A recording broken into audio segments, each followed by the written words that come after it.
guys, welcome back to Z Food Reviews. I just ran the Groundhog Day 7-mile race, so let's dig into some Arby's.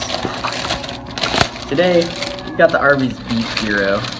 As you can see, there's some beef, there's some tomatoes, there's some onions. Looks great. We got some horsey sauce right here. Let's take a dip.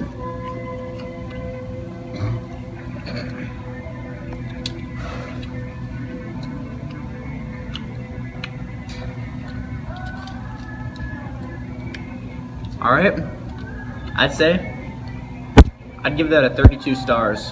Alright, thanks for watching. Donate to my Patreon.